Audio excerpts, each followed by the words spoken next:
खुली आंखों से दिख रही सरकारी अस्पताल कटंगी की बदहाली, बारिश के बाद जनरल वार्ड के दोनों कमरों की छतों से टपक रहा पानी।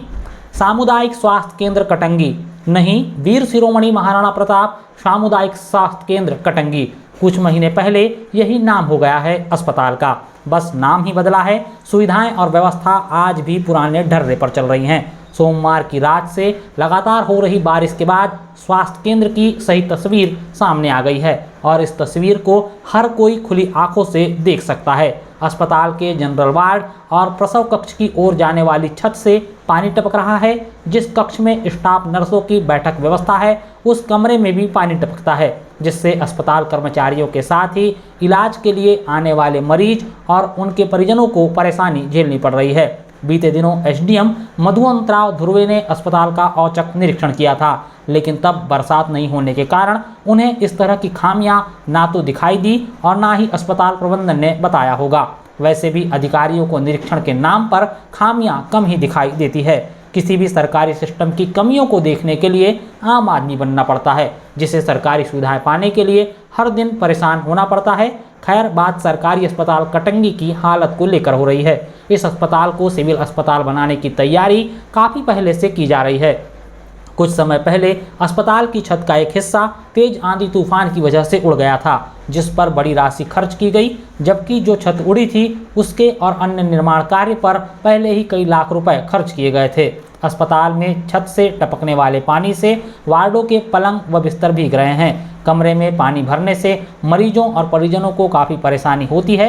वहीं दूसरी ओर वार्डों में लगी खिड़कियों के टूटे शीशों से वार्ड के बाहर घास फूस से जहरीले कीटों और मच्छरों के आने का खतरा बढ़ गया है। सरकारी अस्पताल में चिकित्सकों की सेवाओं को लेकर पहले भी मरीजों से आए दिन शिकायतें मिलती रहती है। मरीजों और परिजनों का आरोप रहता है कि अस्पताल में चिकित्सक नहीं होते, स्वास्थ्य कर्मचारी ही उपचार करते हैं। ऐसी कई शिकायतें सत्ताधारी पार्टी के नेताओं तक भी पहुंची है, किंतु जनता की सेवा का दम्भ भरने वाले यह जनप्रतिनिधि अपनी पार्टी की किरकिरी ना हो, इसीलिए स्वास्थ्य सुविधाओं को सुधारने का प्रयास का केवल दिखावा कर जनता को मूर्ख बनाने का काम करते हैं। अस्पताल में सुविधाओं और स्वास्थ्य सेवाओं को लेकर यदा कदा कई बार विवाद की स्थिति भी बनती है, लेकिन ऐसा तभी देखने को मिलता है जब कोई राजनीतिक दल से जुड़ा हुआ व्यक्ति या कोई प्रभावशाली व्यक्ति या उसके परिवार का कोई सदस्य अस्पताल में भर्ती हो और उसे उपचार ना मिल पाए। तब आज जो खामोश बैठे हुए पार्टी का गुणगान करते हैं, वही जोर जोर से चीखते और चिल्लाते हैं, लेकिन तब भी इनके चीखने और चिल्लाने का कोई फर्क नहीं पड़ता, जिस कारण आज भी अस्पताल की व्यवस्था जस के तस है। सरकार भले ही बेहतर उपचार के दावे कर रही है, मगर सरकारी अस्पताल की हकीकत कुछ और ही बयां करती है।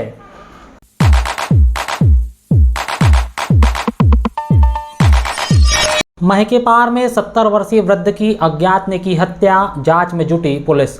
बालाघाट जिले के तिरोड़ी थाना क्षेत्र की महकेपार पुलिस चौकी से महज 2 किलोमीटर की दूरी पर ग्राम महकेपार में 70 वर्षीय वृद्ध की किसी अज्ञात ने धारदार हथियार से निर्मम हत्या कर दी। घटना रविवार की रात्रि होने की आशंका है।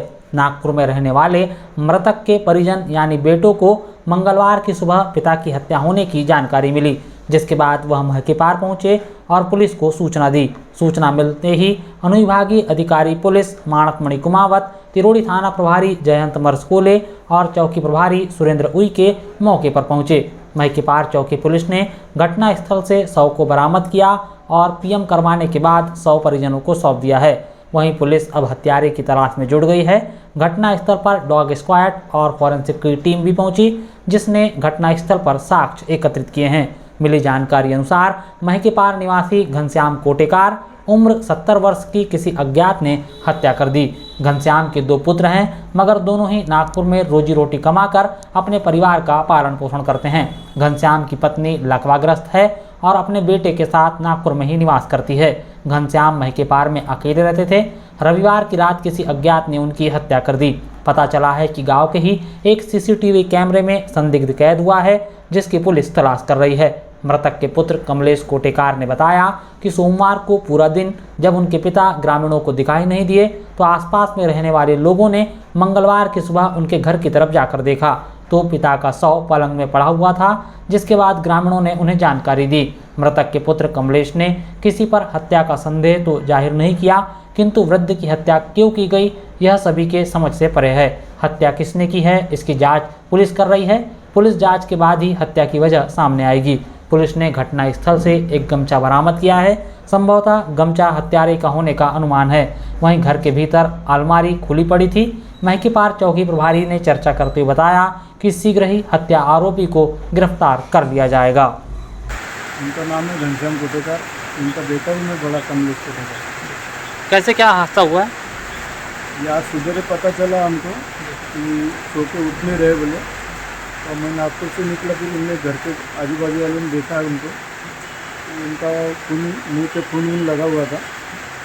फिर सुबह उनको देखे तो फिर हमको बताते पुलिस कंप्लेंट करे, और मैं भी नागपुर से निकल गया। किसी पे संदेह है आपको? नहीं, संदेह तो नहीं है, क्योंकि मैं यहाँ 25 साल से नहीं रहता। तो घर पे कौन रहता था पिताजी के साथ?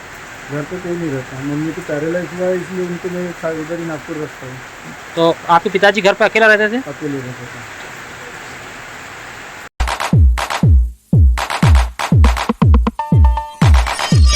तेज रफ्तार स्कॉर्पियो ने ऑटो को मारी टक्कर, एक महिला गंभीर रूप से घायल, 3 लोगों की बाल बाल बची जान। तिरोड़ी बोथवा मुख्य सड़क मार्ग पर मंगलवार को तेज रफ्तार स्कॉर्पियो कार का कहर देखने को मिला। कार ने एक 3 पहिया ऑटो वाहन को जबरदस्त टक्कर मार दी, जिससे ऑटो में सवार एक महिला गंभीर रूप से घायल हुई है, जबकि अन्य 3 लोग बाल बाल बच गए। घटना तिरोड़ी थाना क्षेत्र की है।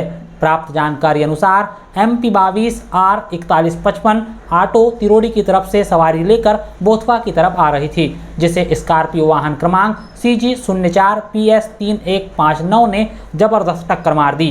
स्कॉर्पियो की टक्कर से ऑटो में सवार सायाबाई कोहरे को गंभीर चोट आई, जबकि भागवंती शिव और अन्य 2 लोग बाल बाल बच गए। घायल महिला को सरकारी अस्पताल कटंगी लाकर भर्ती करवाया गया। महिला के सिर पर गहरी चोट आई है। ऑटो में सवार सभी लोग तिरोड़ी बैंक गए हुए थे और वहां से वापस लौट रहे थे। इस दौरान स्कॉर्पियो ने ऑटो को टक्कर मार दी।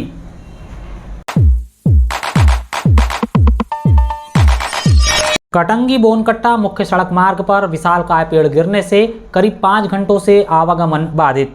कटंगी से बोनकट्टा होकर तुमसर जाने वाले मुख्य सड़क मार्ग पर करीब 5 घंटों से आवागमन प्रभावित है। इस सड़क मार्ग पर किसी भी तरह के वाहनों का आवागमन पूरी तरह से बंद हो गया है।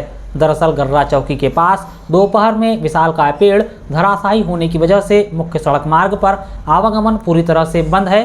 समाचार प्रसारित किए जाने तक प्रशासन के द्वारा पेड़ को हटाया नहीं गया था और राहगीरों को आवागमन में परेशानियों का सामना करते हुए देखा गया। मुख्य सड़क पर पेड़ गिरने से बोनकट्टा, हरदोली, हथोड़ा, नाका डोंगरी, गोबरवाही और तुमसर सहित तमाम जगहों पर आने जाने वाले राहगीरों को अपना रास्ता बदलना पड़ा। गौरतलब हो कि सोमवार की देर रात से मंगलवार को पूरा दिन बारिश होते रही। ऐसे में सड़क पर आवागमन का दबाव अपेक्षाकृत कम था, जिस कारण किसी भी प्रकार की दुर्घटना तो नहीं हुई, लेकिन वाहन चालकों को खासी परेशानी झेलनी पड़ रही है।